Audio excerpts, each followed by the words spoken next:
Factorise मतलब होता है ब्रैकेट वाला फॉर्म रखना। तो ये एक टर्म है, मतलब टर्म यहाँ पर दो है, लेकिन ये एक एक्सप्रेशन है क्योंकि ये दोनों मल्टीप्लाई हुआ है तो एक साथ मानेंगे, और इधर दोनों मल्टीप्लाई हुआ है तो एक साथ मानेंगे।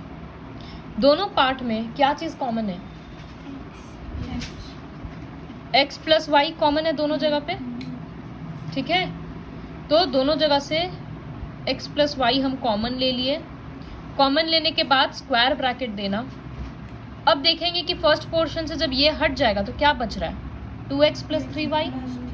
तो एज इट इज ब्रैकेट देकर लिख रहे हैं। फिर इस तरफ आएंगे, लेकिन बीच में माइनस साइन है ना, तो माइनस का साइन देना पड़ेगा। फिर ये तो हम बाहर लिख चुके ऑलरेडी, तो ये हट गया, तो क्या बच रहा है? x प्लस 1 और ब्रैकेट क्लोज। अब ये क्या होगा? अंदर का हमको पता है कि और सॉल्व हो सकता है, तो ये करेंगे 2x प्लस 3y। यहाँ माइनस है तो ये माइनस x और माइनस 1 बन जाएगा।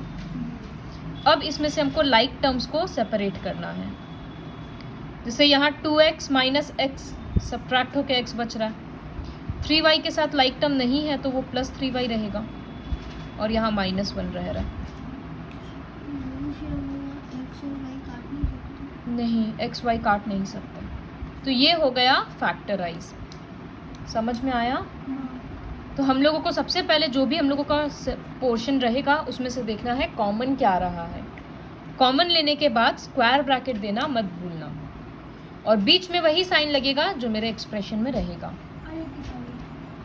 एक और दिखाते हैं, जैसे 2ax plus bx plus 2ay plus by। तो यहाँ से अगर हम देखें, दो दो करके देख लेते हैं। यहाँ पर तो इस तरह से ब्रैकेट वाला फॉर्म नहीं है, तो 4 में से हम 2 और 2 करके देखते हैं कि क्या कॉमन है। तो पहला दोनों में से क्या कॉमन है? इन दोनों में क्या कॉमन आ रहा है? दोनों के पास x है, तो हम x लिए, फिर ब्रैकेट दिए। तो इस पोर्शन से क्या बच रहा है? 2a। फिर साइन देंगे प्लस का, यहाँ से x हट जाएगा तो b बचेगा, ब्रैकेट क्लोज। उसके बाद इस पोर्शन से क्या कॉमन आ रहा है? y। बीच दोनों के पास प्लस है, हम यहाँ पर लिख रहे हैं प्लस y। अब यहाँ क्या बच रहा है? y हट जाएगा तो 2a और यहाँ प्लस b। तो ये एक स्टेप हुआ। अब दूसरा स्टेप देखकर ही समझ में आ रहा है कि अब दोनों पोर्शन, ये दो पोर्शन है ना, दोनों में से क्या कॉमन आ रहा है? 2a plus b। पूरा पूरा एक्सप्रेशन बोलो। तो 2a प्लस b कॉमन आ रहा है। कॉमन लेने के बाद फिर ब्रैकेट देना है। शगुन, फर्स्ट पार्ट से क्या बच रहा है? x फिर प्लस फिर y। तो लास्ट के आंसर में सिर्फ 2 ब्रैकेट बचा, तो वो हो गया फैक्टराइज। नहीं, आगे करने का मतलब होता है ब्रैकेट खोलना, लेकिन फैक्टराइज में ब्रैकेट हम लोग नहीं खोलते हैं। इंटू नहीं होगा, वही बोल रहे हैं, ब्रैकेट का फॉर्म रखना पड़ता है तभी उसको फैक्टराइज बोलते हैं। इंटू नहीं करना है, इंटू करने को सिंप्लीफाई बोलते हैं। एक दो क्वेश्चन और दिखा रहे हैं हम। कभी कभी क्या होता है कि कॉमन सिर्फ एक चीज नहीं आता है, और भी आता है। जैसे ये एक एक्सप्रेशन है। आदित्य बताओ, ये दोनों पोर्शन में से क्या कॉमन आ रहा है? p plus q। दोनों के पास p प्लस क्यू है, लेकिन और भी एक चीज कॉमन आ रहा है। धीर, क्या कॉमन आ रहा है? 3a minus. नहीं, इसके पास तो 3a माइनस b है, इसके पास तो नहीं है। तो 2b है और माइनस 3a है। 4 और 6 का कॉमन HCF क्या होगा? 2 कॉमन आ रहा है। तो कॉमन जितना लेना था ले लिए। अब हम स्क्वायर ब्रैकेट दे दिए। धीर, फर्स्ट टर्म से, फर्स्ट एक्सप्रेशन से क्या बच रहा है?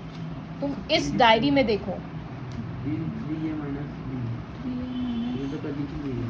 थोड़ा सामने नहीं आ सकता? क्या आदित्य बोलो?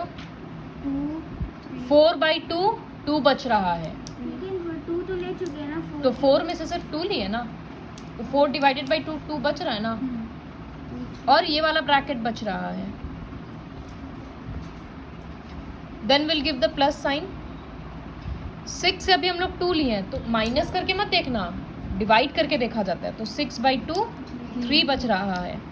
p प्लस क्यू तो ऑलरेडी बाहर लिख दिए, ये पीछे वाला ब्रैकेट बच गया।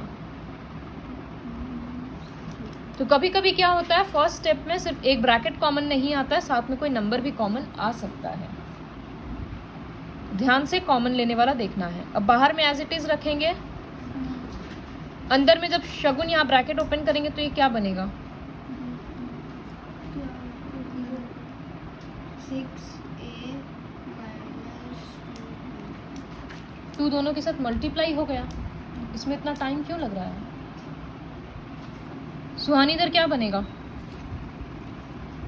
6b minus 9a। उसके बाद दोनों सॉल्व हो सकता है।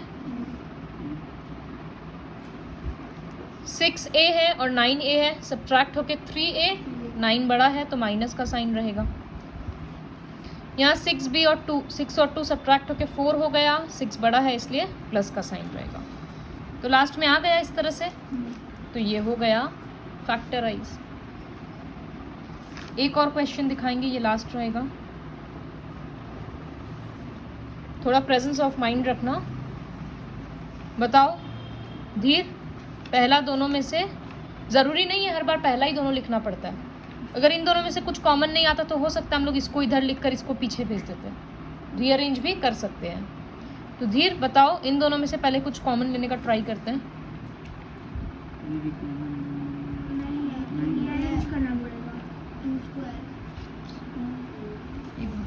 ये b में स्क्वायर है, ये c में स्क्वायर है, इसको कॉमन बोलते हैं।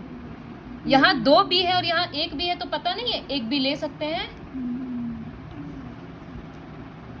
एक b कॉमन लेंगे। शगुन यहाँ से क्या बच रहा है? b square, sorry a square.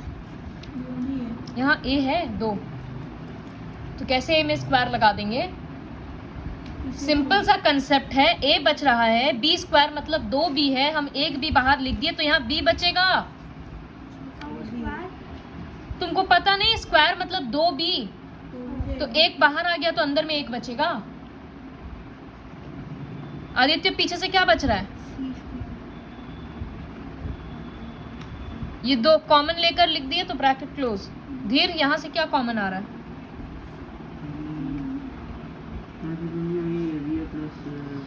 यहाँ ए बी है लेकिन यहाँ है ही नहीं, कुछ कॉमन नहीं आता, तो 1 कॉमन आता है। तो यहाँ लिखेंगे हम -1, माइनस है तो लिखे हैं। कॉमन लेने के बाद ब्रैकेट, यहाँ से जब 1 लिए इसका मतलब यही फैक्टर एज इट इज लिखा जाएगा और ये भी एज इट इज लिखाएगा, लेकिन प्लस नहीं होगा, -c² देना पड़ेगा, क्योंकि तभी डबल माइनस प्लस बनेगा। समझ आया? अब ये रहा एक, ये रहा एक, दोनों में से ये ब्रैकेट कॉमन दिख रहा है, तो यहाँ बचा b और यहाँ बचा -1, हो गया फैक्टराइज।